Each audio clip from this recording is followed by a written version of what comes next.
En Juan capítulo 15, Juan capítulo 15,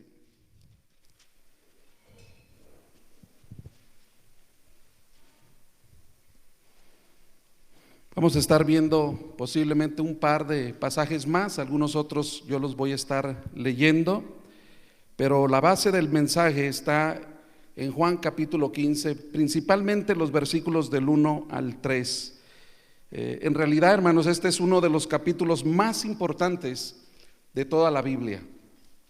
Y al mismo tiempo es un capítulo también a la vez difícil debido a algunos problemas de interpretación. Algunos lo han malinterpretado y este es uno de los pasajes más ricos y significativos también. Es uno de esos magníficos pasajes yo soy de Juan, el Evangelio de Juan, y creo que en estos versículos, principalmente los versículos 1 al 17, encontramos la base de la vida cristiana. Quizá este es el pasaje más importante de todo el Nuevo Testamento acerca de la vida cristiana. Así que yo le voy a leer los versículos, solamente los versículos del 1 al 8. Juan 15, versículos del 1 al 8. Si gusta ponerse de pie, lo puede hacer y vamos a leerlo todos juntos. Si usted me gusta acompañar, yo tengo la versión del 1960, si la tiene, me puede acompañar. Juan 15, 1 al 8. Yo soy la vid verdadera y mi Padre es el labrador. Todo pámpano que en mí no lleva fruto, lo quitará, y todo aquel que lleva fruto, lo limpiará para que lleve más fruto. Ya vosotros estáis limpios por la palabra que os he hablado. Permaneced en mí y yo en vosotros. Como el pámpano no puede llevar fruto por sí mismo si no permanece en la vid, así tampoco vosotros si no permanecéis en mí. Yo soy la vid, vosotros los pámpanos. El que permanece en mí y yo en él, este lleva mucho fruto, porque separados de mí nada podéis hacer. El que en mí no permanece será echado fuera como pámpano y se secará, y lo recogen y los echan en el fuego y arden. Si permanecéis en mí y mis palabras permanecen en vosotros, pedid todo lo que queréis y os será hecho. En esto es glorificado mi Padre, en que llevéis mucho fruto y seáis así mis discípulos. Acompáñame a orar. Bendito sea tu nombre, Señor, y te damos gracias por esta tarde. Gracias por la oportunidad de presentar tu palabra. Y no al predicador, oh Señor, no al predicador, sino a tu nombre sea gloria. Háblanos a través de ella, en el poder de tu Espíritu. En el nombre de Jesús oramos. Amén. Amén. Hermanos, esta tarde, por supuesto, veremos tan solo los primeros 3 versículos. Nos es imposible ver todo. Debe ser bastante obvio lo que leímos, cuál es el punto de esta analogía o de esta ilustración o parábola que Jesús habla, y nos habla acerca de algo muy sencillo, de 3 cosas. Nos habla de una vid, nos habla de pámpanos o ramas que están conectadas a la vid, y se nos habla de una persona que cuida la vid, el que atiende la vid, o el jardinero, por así decirlo. Entonces nos habla de una vid, nos habla de pámpanos o ramas, y nos habla del que cuida y atiende la vid. Ahora la pregunta es, ¿cuál es la explicación espiritual del pasaje? Bueno, el mismo texto nos dice, ¿quién es la vid? Según el versículo 1, dice, yo soy la vid verdadera, es Jesucristo es la vid. ¿Quién es el labrador? Según el versículo 1, el que atiende y cuida la vid. Mi Padre, dice, mi Padre es el labrador. Ahora el problema está o comienza a surgir cuando nosotros queremos ver el significado de los pámpanos, porque hay 2 tipos de ramas o de pámpanos según este pasaje. Hay ramas o pámpanos que no dan fruto, pero también hay ramas o pámpanos que sí dan fruto. El versículo 8 también habla de ramas que dan frutos, si usted notó el último versículo que leímos. Ahora, hay ramas que no dan fruto, y a esas se hace referencia en el versículo 2, en la primera parte del versículo 2, al comienzo del versículo, y también en el versículo 6 encontramos una referencia ampliada de las ramas que no dan fruto. Las ramas que dan fruto, obviamente, son los cristianos. Las ramas que no dan fruto se convierten entonces en las ramas problemáticas, por así decirlo. ¿Quiénes son realmente los pámpanos que no llevan fruto, que no dan fruto? ¿Acaso las ramas que no dan fruto son cristianos o son incrédulos? Y esa es la pregunta que debemos nosotros hacernos, porque si creemos que representan a los cristianos, los pámpanos que no dan fruto, tenemos un problema, porque estos pámpanos que no dan fruto son arrojados al fuego y son quemados, según el versículo 6. La pregunta entonces sería, ¿significa que los cristianos pueden perder su salvación? Ahora, si decimos que los pámpanos que no dan fruto son cristianos, entonces estos cristianos serán castigados o disciplinados por no dar fruto. ¿Cuál es el significado del pasaje? Bueno, para poder entender el pasaje en sí, debemos conocer un poco de su contexto. Y quiero explicarles un poco acerca del contexto o el escenario previo de Juan capítulo 15. Y comenzamos en el capítulo 13. Del capítulo 13 hasta el capítulo 16, nos encontramos el jueves por la noche de la semana de la pasión, la última semana del ministerio de nuestro Señor. Así que la noche del jueves fue una noche importante.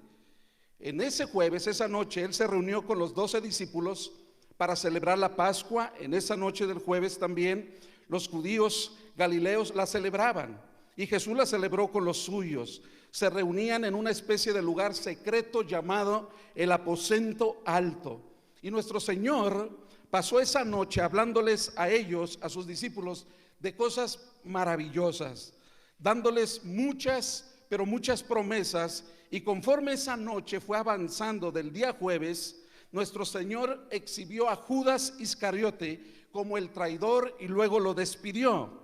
Y Judas se fue para reunirse con los líderes de Israel para preparar el arresto y la crucifixión subsecuente del Señor Jesús. Ahora, cuando llegamos al capítulo 15, Judas ya no está aquí. Judas ya se fue. Únicamente están los 11 con el Señor Jesucristo. Pero al llegar al capítulo 15 también parece que ya no están en el aposento alto, porque el último versículo del capítulo 14, si usted lo lee conmigo, dice más: para que el mundo conozca que amo al Padre, y como el Padre me mandó, así hago, levantaos, vamos de aquí. Ellos salen al parecer del aposento alto, y entonces aparentemente Jesús comienza a caminar con sus discípulos en la oscuridad por medio de las calles en Jerusalén, y se dirige directamente a un jardín en donde nuestro Señor elevaría una oración agonizante, donde Él sudó gotas como si fueran de sangre.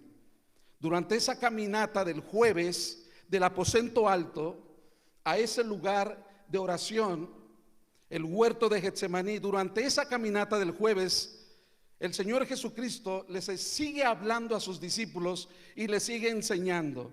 Y lo que está registrado en el capítulo 15 y capítulo 16, esa es la enseñanza y el relato que Jesús les está enseñando a sus discípulos. Ahora, hermanos, en estos 3 versículos, del versículo 1 al 3, es lo único que nos vamos a basar. Es un contenido increíble. Incluso de estos 3 versículos tuve que quitar muchas cosas para poder reducir lo más esencial del pasaje en cierta manera. Estos 3 versículos nos enseñan 3 cosas que enseñó Jesús a sus discípulos. Primero, Él les enseñó su naturaleza divina. La naturaleza de Cristo está en el versículo 1. También les enseñó la naturaleza de su salvación, que era muy importante para los discípulos. Él estaba a punto de morir y estaba a punto de dejarlos físicamente en este mundo. Por lo tanto, era importante darles ciertas advertencias respecto de la salvación. Y número 3, la labor del Padre. ¿Qué iba a hacer el Padre en la vida de ellos? Así que comencemos primero aprendiendo un poco acerca de la naturaleza divina de Cristo. Versículo 1 dice: yo soy la vid verdadera y mi Padre es el labrador. El pasaje comienza diciendo: yo soy la vid verdadera. En el versículo 5 de nuevo él dice: yo soy la vid. Hermanos, aquí vemos una declaración de la deidad de Cristo. ¿Dónde la vemos? En la primera frase, en su primera declaración. Él dice: yo soy. Si usted recuerda, ahí atrás en Éxodo, y no lo busque, en el capítulo 3, cuando Moisés vino delante de Dios en el desierto, y Moisés le preguntó al Señor acerca de su nombre, Dios le responde y dice: mi nombre es yo soy el que soy. Y esto daba a entender el que existe eternamente, el ser eterno, el que siempre es y siempre fue y siempre será. Los teólogos le llaman a esto la aceidad de Dios, o sea, el ser eterno de Dios. Amados, a lo largo de su predicación del Señor Jesucristo aquí en la tierra, a través de su enseñanza, sanidades, ministerio de discipulado, etcétera, Jesús continuamente declaró que Él es Dios. Cada vez que Jesús dijo mi Padre, lo cual Él lo dijo muchas veces en el Evangelio de Juan, cada vez que Él dijo mi Padre, Él estaba afirmando que Él tenía la misma naturaleza que el Padre. Mi Padre y yo uno somos, la misma naturaleza del Padre. Y a su audiencia judía, Él entendió que realmente ellos mismos, los discípulos entendieron, y aún los fariseos también entendían esto, porque en Juan capítulo 5, el versículo 18 dice: por esta causa, por tanto, los judíos estaban buscando aún más para matarlo, porque él no solo estaba quebrantando el día de reposo, sino que también estaba llamando a Dios su Padre, haciéndose igual a Dios. Ellos, por supuesto, los fariseos, los escribas, entendieron que eso es exactamente lo que él se estaba declarando. Él se declaró más de una vez Dios. Y hermanos, una de las maneras en la que él lo hizo fue al tomar para sí mismo el nombre de Dios de Éxodo capítulo 3, el yo soy, y aplicárselo a sí mismo. Hay una serie de esas afirmaciones a lo largo del Evangelio de Juan. Él dice: yo soy el pan de vida. Yo soy el pan viviente que descendió del cielo. Yo soy la luz del mundo. Yo soy la puerta. Yo soy el pastor. Yo soy el buen pastor. Yo soy la resurrección y la vida. Yo soy el camino, la verdad y la vida. Y después, él hace una afirmación asombrosa. En el capítulo 8, versículo 58, antes que Abraham fuese, yo soy. Jesús no es ninguno otro que el gran yo soy, el Dios eterno encarnado. Amén. Y esto es lo que está declarándoles él ahí. Les estaba declarando que Él es Dios. Ahora, ¿es importante creer esto? Por supuesto que sí. Yo quiero que vaya conmigo rápidamente a Juan capítulo 8, versículo 24.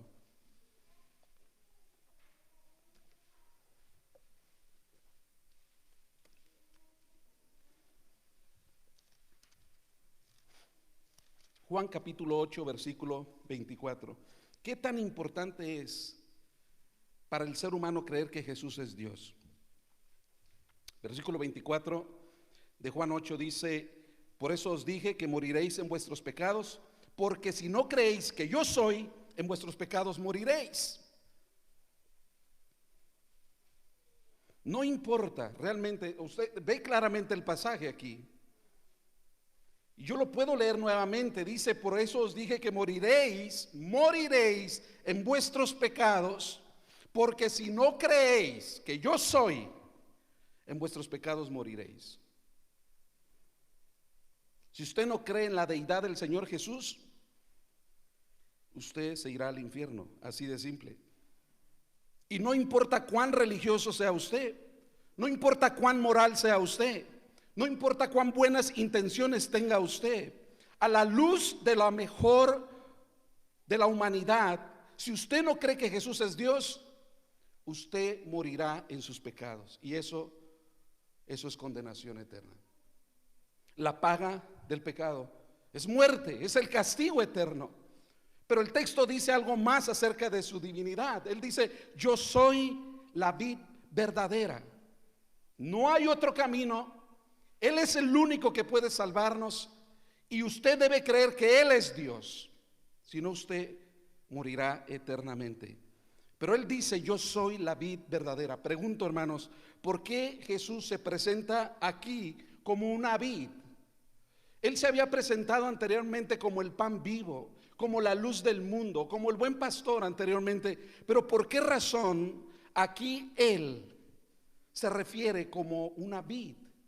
Algunos de ustedes podrían decir: bueno, porque una vid es humilde, una vid está en la tierra y ahí muestra su humildad con un perfil bajo. Bueno, posiblemente sí, porque la vid si no fuera levantada con algo para poder sostenerse con algún alambre o algo así, simplemente seguiría por el suelo la vid.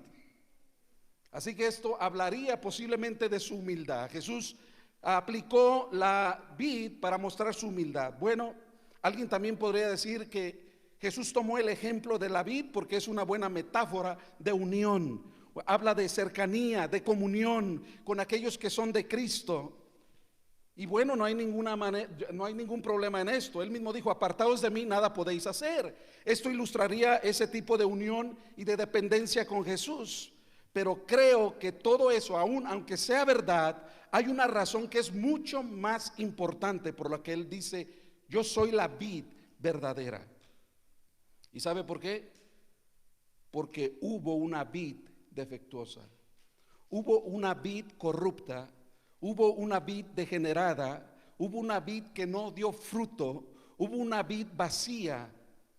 ¿Dónde se encuentra esa vid? ¿Quién era esa vid? Bueno, se encuentra en el Antiguo Testamento, y Jeremías, Isaías y Ezequiel hablaron de esa vid que no dio fruto, hablaron de esa vid corrupta, infructuosa.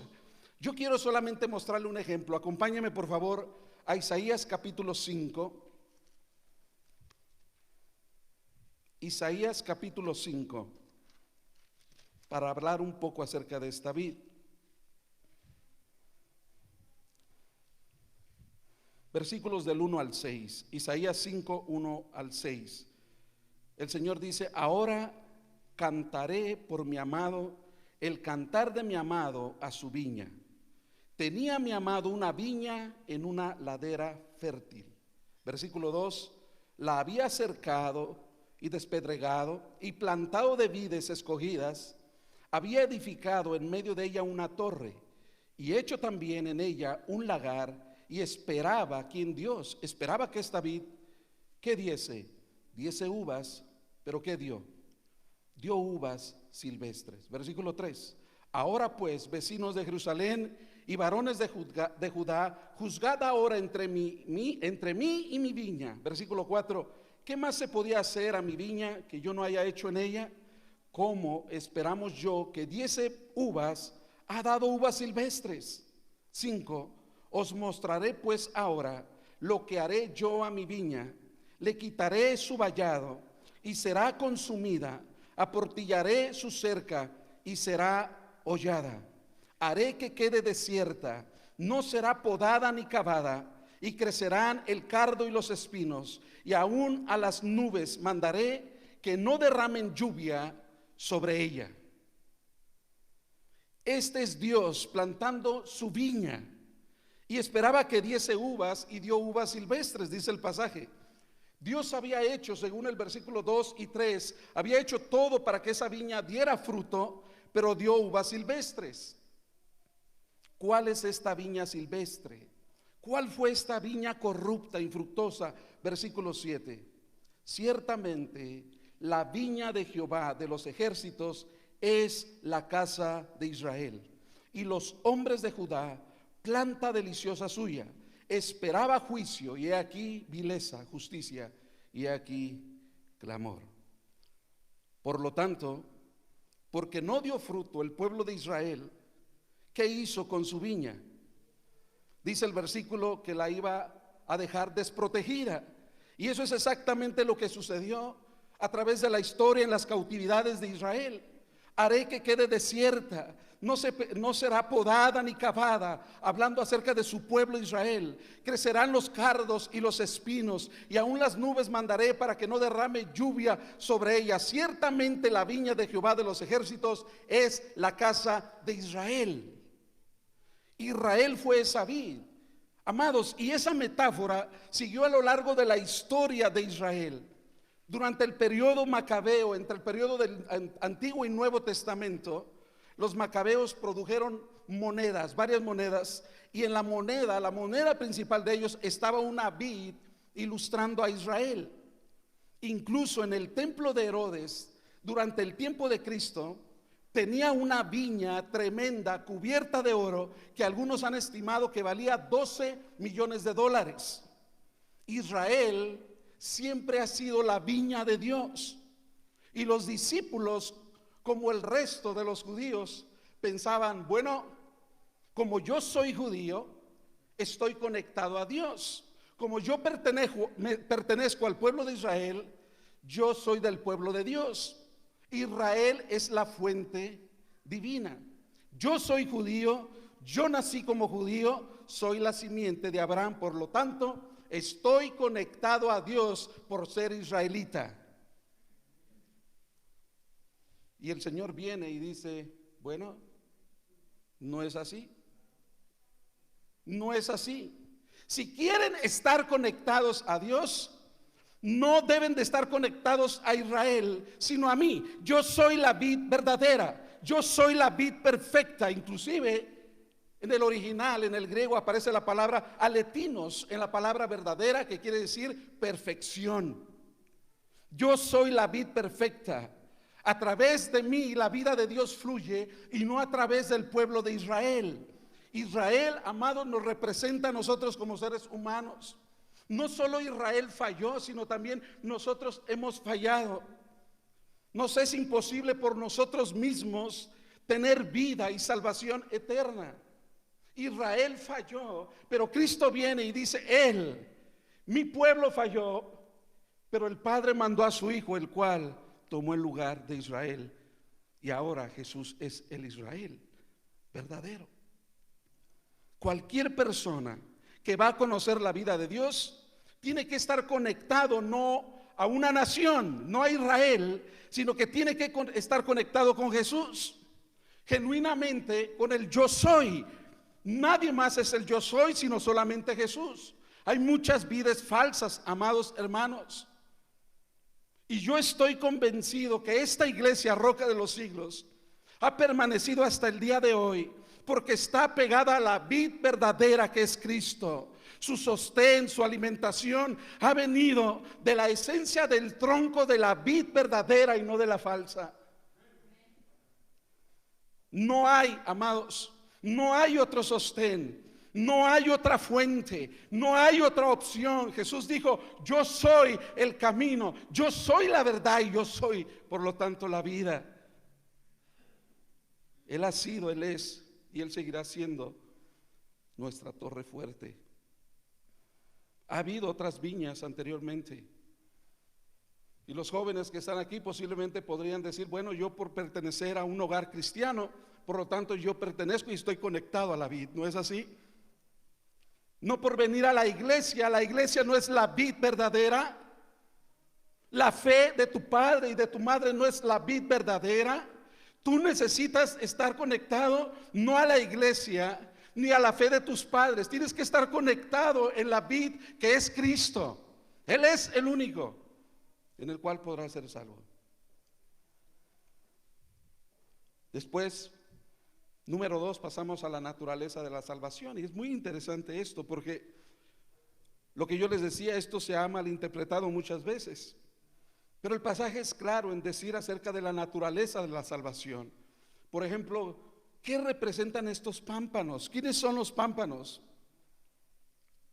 Para entenderlo debemos de ver el contexto también. Escuche lo que yo le dije anteriormente en el contexto. Todo comenzó ahí atrás en el capítulo 13, ¿recuerda? Vaya por favor ahí a Juan capítulo 13.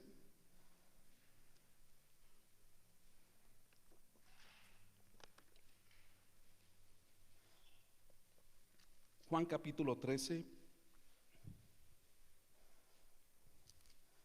versículo 1.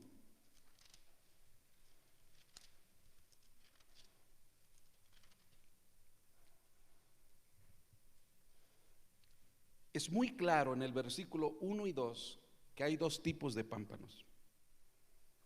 Este es el contexto. Yo quiero que usted ponga mucha atención aquí, porque esto puede evitar mucha confusión de la que ha habido. El versículo 1 nos dice claramente: antes de la fiesta de la Pascua, sabiendo Jesús que su hora había llegado para que pasase de este mundo al Padre, como había amado a los suyos que estaban en el mundo, los amó hasta el fin. Ahí está un grupo. Es bastante claro aquí que hay un grupo. Él amó a los suyos que estaban en el mundo y los amó al máximo, hasta los límites eternos de su capacidad para amar. Jesús los amó. No obstante, había alguien más ahí. Versículo 2: y cuando cenaban, como el diablo ya había puesto en el corazón de Judas Iscariote, hijo de Simón, que le entregase.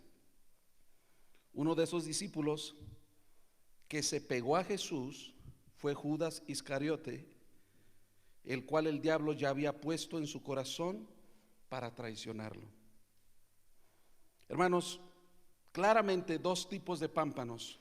Pámpanos que dieron fruto, los 11 discípulos. Pero hay un pámpano que no dio fruto. ¿Cuál fue? ¿Quién fue? Judas Iscariote. Realmente no creo que haya mucho misterio en este pasaje acerca de las dos ramas, el significado de los dos pámpanos. ¿Qué es lo que Jesús tuvo en su mente esa noche, esa misma noche? Todo está entrelazado entre una acción y la otra. Acababan de dejar, acuérdese, el aposento alto. Judas fue exhibido a los discípulos cuando Jesús dijo: uno de ustedes me va a traicionar, y ellos, cada uno empezó a decir: soy yo, Señor, ¿acaso soy yo, Señor? Lo cual quiere decir que no tenían ni idea de que era Judas. Nadie sabía que Judas era el falso. Había manifestado Judas una vida y una conducta posiblemente moral alta, una moral alta, que no lo había distinguido entre los otros discípulos. Nadie sabía que Judas era el falso. Comenzaron a preguntar: ¿seré yo, Señor? ¿Acaso seré yo? Judas estaba apegado de manera visible y se veía para efecto de toda situación, de todos los demás, como el resto de ellos. Aparentaba también ser un pámpano que daba fruto. Hacía lo que todos los demás hacían. Pero de manera clara, en el versículo 1 y versículo 2 hay dos tipos de personas en ese lugar, en esa noche. Estaban aquellos que permanecieron, se apegaron a la vid, que eran los 11, y estuvo aquel que fue cortado y echado al fuego, el cual es Judas, que hasta el día de hoy está en el infierno. Hay creyentes que han tomado esto como prueba de que puedes estar en Cristo, puedes estar apegado a Cristo y puedes perder tu salvación. El pasaje no habla nada de eso. La Biblia no enseña, hermanos. Y las palabras de nuestro Señor Jesús en el Evangelio de Juan, si usted recuerda el capítulo 10, versículo 27, dice: mis ovejas oyen mi voz. Usando otra metáfora: yo las conozco y me siguen, y yo les doy vida eterna y no perecerán jamás. Y nadie las arrebatará de mi mano. Mi Padre que me las dio es mayor que todos, y nadie puede arrebatarlas de la mano de mi Padre. Yo y el Padre uno somos. En Juan 6:37 Jesús dijo: todo lo que el Padre me da vendrá a mí, y no perderé a ninguno. Por supuesto que esto no está hablando de creyentes, de pámpanos que dan fruto y que de pronto son cortados y arrojados al infierno. El contexto no habla de eso. Esto está hablando de personas que están pegadas, pero no hay vida en ellos. ¿Por qué? Porque no hay fruto, no dan fruto. El contexto apunta a Judas. Él es lo que la Biblia llamaría un apóstata, un desertor definitivo. Y los apóstatas nunca fueron salvos, aparentaban serlo. Y esta es la realidad de esta noche con el Señor Jesucristo y sus 12 apóstoles. Y esto tiene que ser lo que está en el pensamiento de nuestro Señor Jesucristo. Y esto es lo que Él les está enseñando. En el reino de Dios existen poseedores de vida, pero también existen profesantes nada más. No todo el que me dice Señor entrará a mi reino. Jesús dijo en el Sermón del Monte, y para Jesús era sumamente importante que sus discípulos entendieran esta doctrina antes de que Él partiera. Hay gente que edifica, que construye en casa religiosa, pero la construyen sobre la arena y no la construyen sobre la roca, sobre la vid verdadera. Ambos, los discípulos, los 11 discípulos y Judas, tuvieron contacto directo con Jesús. Nota el versículo 1, dice: todo pámpano que en mí no lleva fruto. Estuvieron en mí, conocieron acerca de mí. Y este es el gran peligro, amados hermanos, porque las ramas sin fruto que se hablan aquí andan con Jesús, pero no tienen vida. Pueden ser hombres y mujeres que asisten a la iglesia, que quizás están involucrados en actividades religiosas, quizás en sus mentes tienen cierta conexión con Jesucristo, pero no son legítimos, no tienen vida. No sale de la vid realmente la alimentación que lo sostiene para salvación y vida eterna. Amados, la esencia misma de la nueva vida en Cristo es productiva, es dar fruto. Le voy a decir rápidamente por el tiempo algunos pasajes. Efesios 2:10: porque somos hechura suya, creados en Cristo Jesús para buenas obras, las cuales Dios preparó de antemano para que anduviésemos en ellas. En otras palabras, el fruto de salvación son buenas obras.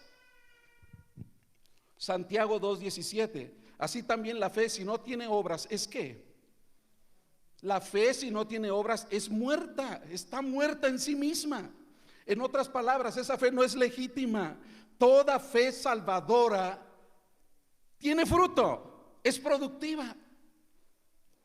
Eso no quiere decir que usted es salvo por obras, por supuesto, pero significa que la evidencia de su salvación son obras. Mateo 7:16 dice que por sus frutos los ¿qué? Los conoceréis. Por sus frutos los conoceréis, amados hermanos. Los frutos son la evidencia de una persona que realmente es creyente. Por sus frutos los conoceréis. No puede haber un creyente sin fruto, porque esa es la manera en la que usted puede identificar a un cristiano. Más adelante en el versículo 17 dice: ¿acaso se recogen uvas de los espinos o higos de los abrojos? Y observe esto: así todo buen árbol da buenos frutos. ¿Cuántos árboles buenos dan fruto? Todo árbol bueno da buenos frutos. Mateo 12:33 dice: porque por el fruto se conoce el árbol. Por el fruto se conoce el árbol. Romanos 6:20: porque cuando erais esclavos del pecado, eras libres acerca de la justicia. Pero ¿qué fruto tenías de aquellas cosas de las cuales ahora os avergonzáis? Dice Pablo, no eran salvos. ¿Qué fruto tenían ellos? ¿Cuál es la respuesta implícita a Romanos 6:20? Nada. No había ningún fruto, y si habría algún fruto, era fruto de muerte, fruto de pecado. Pero escuche el versículo 22, Romanos 6:22: más ahora, que habéis sido libertados del pecado y hechos siervos de Dios, tenéis por vuestro fruto la santificación y como fin la vida eterna. Amados, todo creyente tiene vida eterna y todo creyente da fruto. Eso es lo que Jesús dice aquí. No existe algo tal como un cristiano que no da fruto. Si no da fruto es porque no es cristiano. Ahora quiero darle un repaso antes de pasar al tercer punto y último. Creo que ahora, viendo el contexto desde Juan capítulo 13 y el contexto general de la Biblia, podríamos decir cuán simple es entender Juan capítulo 15.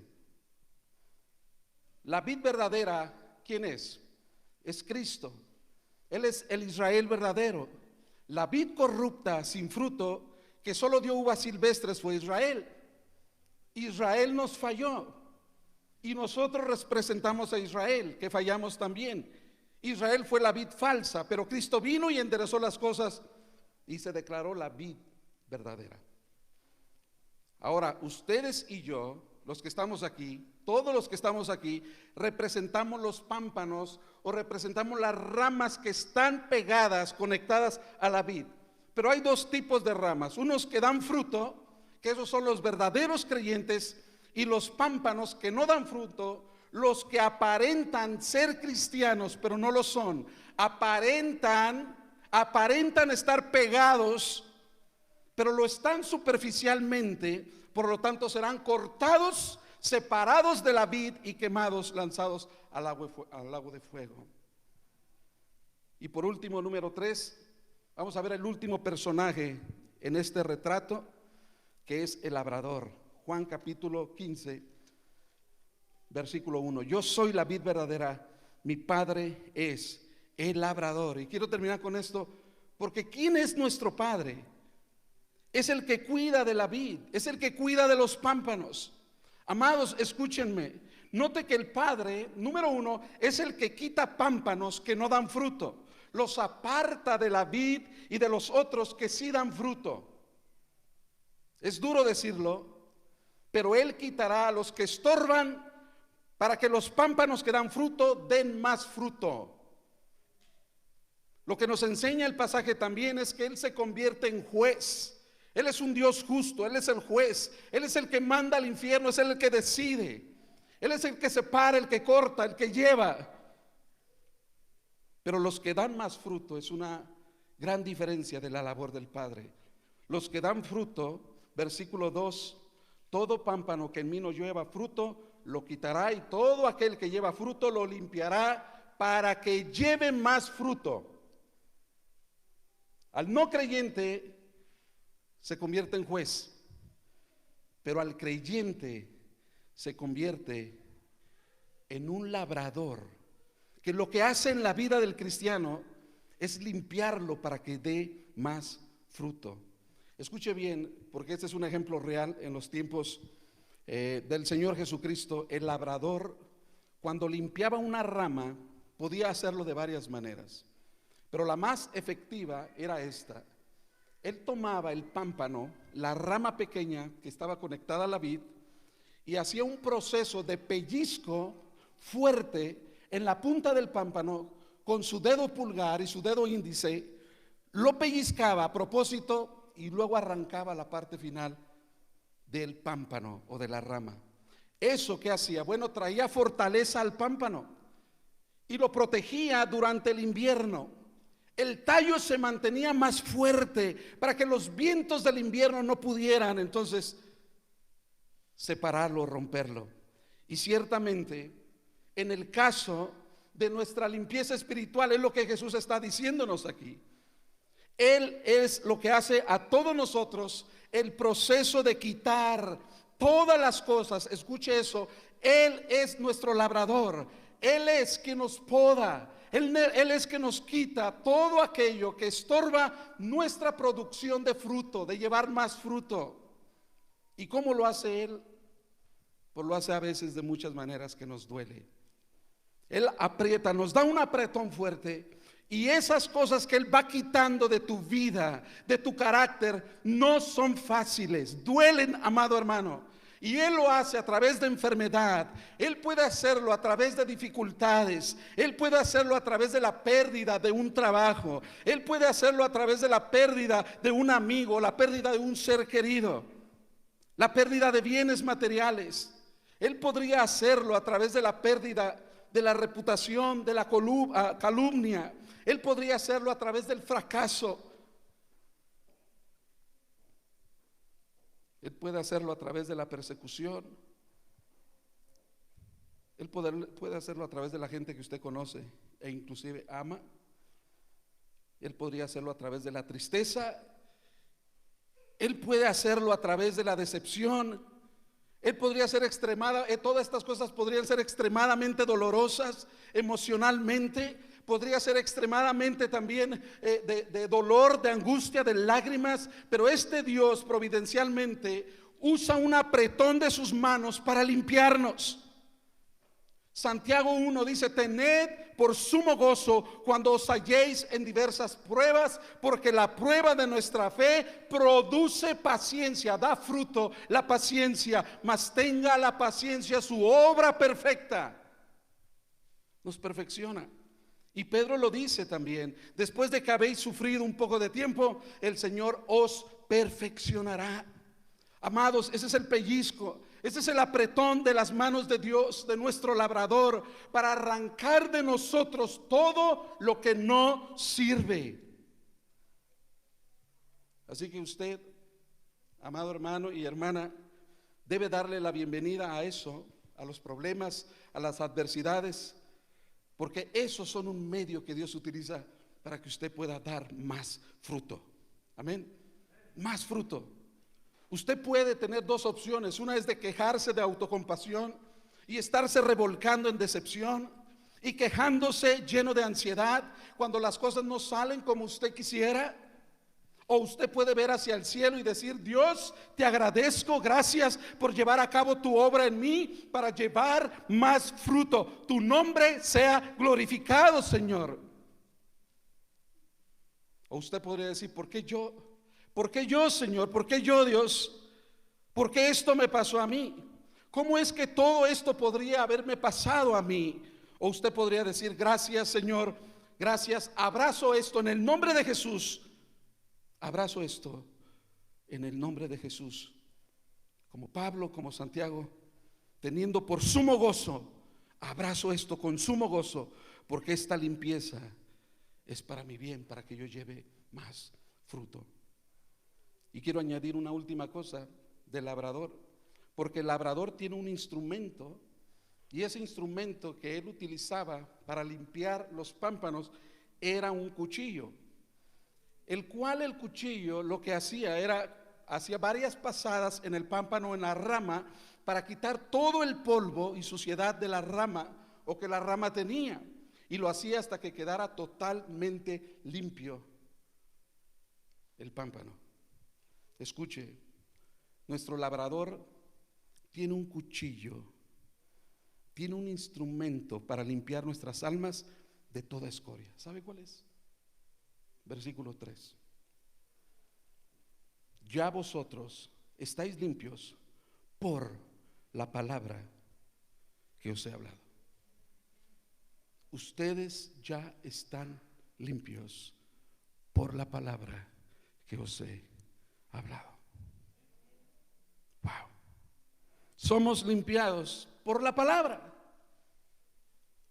Las adversidades son un medio, pero la palabra realmente es el instrumento el cual nos sostiene en medio de la adversidad. El conocer la palabra del Señor es la que me va a sostener en medio del dolor y en medio de la angustia. El análisis final no son las aflicciones en sí, sino es el poder de la palabra de Dios obrando en nosotros. La palabra de Dios es como un cuchillo. Hebreos 4:12, la palabra de Dios es más filosa que toda espada de dos filos y penetra hasta partir el alma y el espíritu y las coyunturas y los tuétanos y discierne los pensamientos y las intenciones del corazón. Es un cuchillo, la palabra, de doble filo que corta en toda dirección. Entonces aquí está la idea, amados hermanos. El Padre es el disciplinador. El Padre es el que en su providencia trae las pruebas, los problemas que nos traen preocupación, pero la palabra se convierte, no obstante, en el instrumento que corta, porque cuando la prueba viene y reaccionamos mal, la palabra nos convence de pecado, penetra hasta el fondo de nuestro ser y corta todo aquello que puede estorbarnos para ver la obra de Dios de una manera más clara. Es la palabra. La palabra corta nuestra falta de respeto por los propósitos de Dios. La palabra de Dios corta nuestra hostilidad. La palabra corta nuestro enojo. La palabra corta nuestra falta de carácter. Nos moldea a la imagen de su Hijo. La palabra corta nuestros pensamientos errados. Sí, amado, las pruebas son como el mango del cuchillo, pero la palabra de Dios es la hoja filosa del cuchillo que nos hará mantenernos fieles a Él. Y todo esto es para que demos más fruto. Permite, amado hermano, que el cuchillo lleve a cabo su obra en ti. permite que la palabra sea como espada de dos filos en tu corazón. Termino diciendo, amados hermanos, amada iglesia, continúen en la vid, sigan alimentándose de la vid verdadera, sigan creciendo, sigan dando fruto, no desmayen. Lo que los hará sostener en las pruebas son dos cosas: estar en la vid y estar en su palabra. Sigan adelante. Amados pastores, Máximo, Ovidio, Juan José, que son los que están aquí, los tres que veo, no sé si hay alguien más. Amados, sigan predicando fielmente esta palabra. Él dará su fruto a su tiempo. Cuando nosotros somos fieles en ello, en la Escritura, entonces la palabra será viva y eficaz, como un instrumento en las manos de Dios para este pueblo en el cual Dios los ha dado. Sigan adelante, amados pastores. Amado amigo, amiga religiosa o religioso que no eres creyente, Primera a los Corintios 16:5 dice: examinaos a vosotros mismos para ver si estáis en la fe. Examínate a ti mismo. Oro para que no salgas de este lugar, que no salgas de estas puertas sin examinar tu corazón y si realmente eres un verdadero pámpano que lleva fruto. Examina tus frutos, amado amigo. Examina tus frutos, porque si no los hay es porque no eres salvo. Arrepiéntete, porque llegará el tiempo que si sigues vacilando o jugando, serás cortado y echado al fuego por toda una eternidad. Arrepiéntete hoy. Escucha la advertencia de este pasaje. Ven en verdad a Cristo de una manera genuina. Vamos a orar. Padre, gracias.